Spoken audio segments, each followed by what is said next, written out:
I just wanted to do a little annual bike check because even in just the 4 short months that I've had my Wabi Thunder, I've changed some things, I've improved some things, there are some things that I still want to change. It's always changing. So this is my Wabi Thunder, and the whole point of my Wabi Thunder was not to really to be my beater bike, but just to be the bike.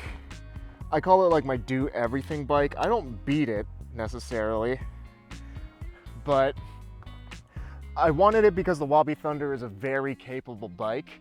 Like, I mainly got it for the big tire clearance and the fenders. Like last winter, even in the spring, we got so much rain in California. I think we're not in a drought anymore, which is amazing.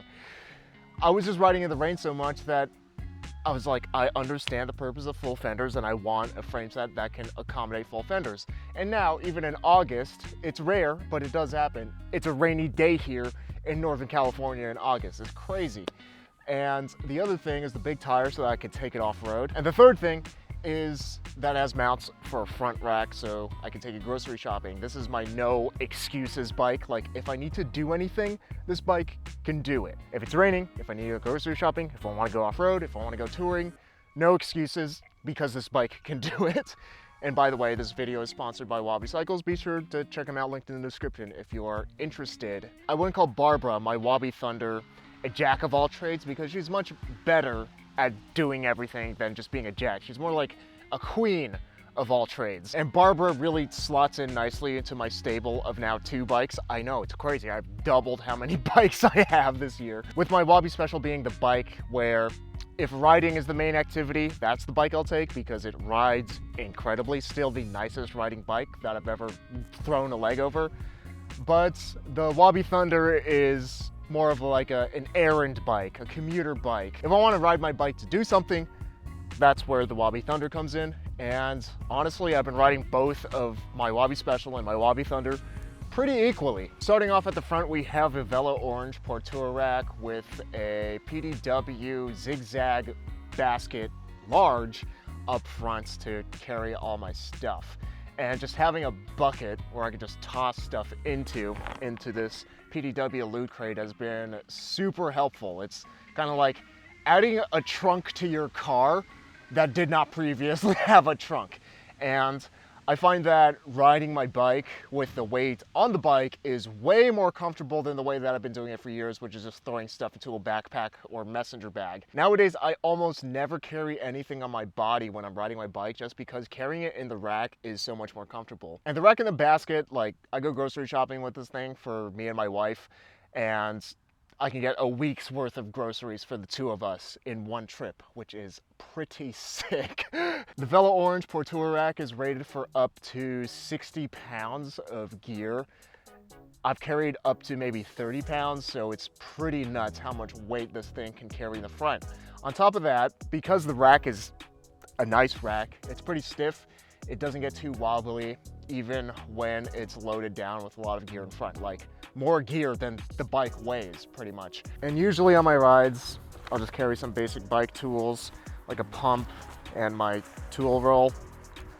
And also I have my tripod in there and the camera that I'm using to film this, and there's plenty of space left over. And then also on the non-drive side, I have this Paul Gino light mount that just bolts right into the brazen for on the front rack, and this gives a nicer angle for the light where you can actually see the road, because if you mount it on your handlebars when you have a big front load, your load could actually block it.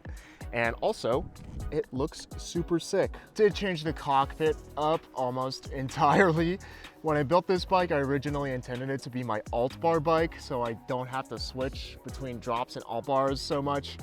And I will still throw alt bars on this thing, but I just cannot get away from drop bars. I just love them so much. The way they look, the way they feel, how versatile they are when it comes to pretty much any type of riding. The drops are Crust towel rack bars in the biggest size that they come in. I think it's 660 millimeters, something ridiculous.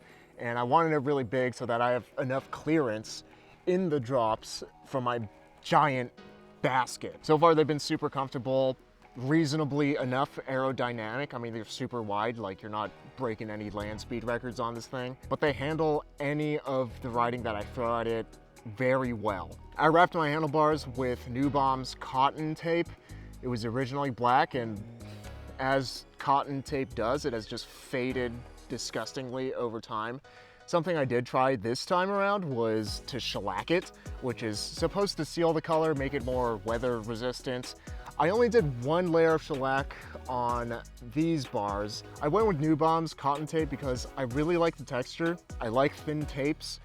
It's just that they look kind of ratty even after just a month of riding, which kind of sucks. That's why I tried the shellac, but I didn't get great results with it. Let me know in the comments if you have any tips for shellacking cotton bar tape to make it look as nice as people on the forums posting their bikes. And then I have Nitto bar end plugs to finish it off. Like, this is black. this is very not black. Yeah, kind of gross looking. Some people say like, oh, just deal with it, it's a vibe. But yeah, it's a vibe, but it's like grandpa's jockstrap kind of vibe. I'm not a huge fan. Then I have a CNC Nitto stem. I forgot the numbers. I think they discontinued this, which is a real shame. It has a 26.0 clamp, which is probably why they discontinued it. I hate that everybody is just getting rid of 26.0 gear because I love 26.0. And then I have a K-Edge top cap mount for my computer. CNC'd, made the USA, super nice. And then I cut down my steers by, I think, 30 millimeters. I was just actually being upright. I was less comfortable being upright than I was with like the slam stem on my Wabi Special. And because the geometry is exactly, almost exactly the same between the Wabi Special and the Wabi Thunder, I figured if I cut it down, I'll be more comfortable. And lo and behold, I am more comfortable. For some reason, when I was super upright, it was hurting my shoulders. Go figure. And now I cut it down, and now I'm super comfortable on this bike. I'm not gonna slam it because I like to be upright at least a little bit and to be able to see traffic and have a good view and have a lot of confidence when going over the chunkier gravel stuff. And then this is the PDW, what is this called? Alexander Graham bell. I find this bell to be a little dull. It might be the coating on it, might be the bronze that they use, but not the greatest sounding bell. People sometimes don't hear it, but it's good enough and it looks sick. No brakes at all. Has a cable guide for brakes, left it empty. And then in the back is a Brooks B17, the go-to saddle if you want to be comfortable. It has broken in pretty nicely. I can see some little cheek dimples here. But honestly, it was pretty dang comfortable right out of the box. The most comfortable saddle out of the box that I've just tried. And it's only gotten more comfortable. I love Brooks saddles. Just have a stock Wabi Seatpost, Taiwan made. Got a rear light, Night Rider VMAX Plus 150. USB-C charging. Love this thing. Super bright. Can use it for daytime as well. Moving down, I'm working on a sticker pack, finally. I have this Gallardo municipal steel pipe, Fixie point, butted, can't stop, don't want to tubes. I will also be making some other stickers, so keep your eye out for that. And then these are Velo Orange Mojave bottle cages. This is a 1 liter Nalgene bottle. I switched from the clean canteens that I was using because I lost one, which was kind of tragic. And then the other one like fell off of a table and then dented at the bottom. And also they're like 30 bucks a pop, which is too expensive. So now I'm on the Nalgenes, which are made in the USA. Also the clean canteens are made in China, which, you know, maybe explains why they're so flimsy. No problems with the Nalgenes. Only got one today because it's rainy and not too hot. And of course, you got the Fixie points, Reynolds 725, heat treated, chromoly, made in the UK. And then for the drivetrain, hold on, let me fix this. Oh yeah, oh there you go, that's +2 Fixie points. So just kept it stock Wabi. I have a 42 tooth chain ring on here. which is the smallest that 144 BCD can fit. I am riding on straps instead of cages like I was riding last year, and for the rest of my fixed gear riding career, I've made the switch over. I just find these a lot more comfortable. These are plastic Merit BMX style pedals with hold-fast straps. These are the leather ones. I find that these leather ones are a little easier to get into because they're stiffer and they hold their shape better. But for whatever reason, after like 4 months of riding straps exclusively, I can just get into them now, leather or not. I don't really have that floppiness problem. And if I do, I've gotten pretty good at like reaching down and pulling the strap over my foot now. So it has not been a problem. Stock Wabi chain with a 19 tooth cog in the back and a Dura Ace lock ring because it is a lock ring that doesn't suck. I got the super spinny gear ratio and I've really been liking it. It still feels like a lot of work compared to my regular 49-17 ratio. So it's 42-19, but it's still, I'm still super glad that I have it whenever I go to hills, which I live by hills now. Look at that, I'm on top of a hill. And it's also super nice for when the front is loaded up and I need to get going, or it's super nice when I want to go off-road.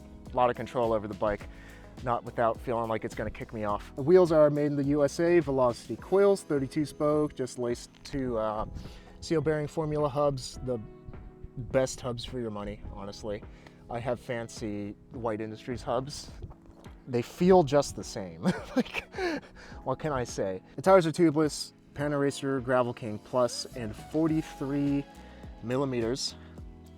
They've been honestly kind of overkill. If you could see the tread pattern, I wouldn't really recommend this tire unless you know that you absolutely need a more aggressive tread pattern. And I've been even riding some like chunkier gravel, and this is overkill. I would only really recommend this if you're doing like soft dirt and mud.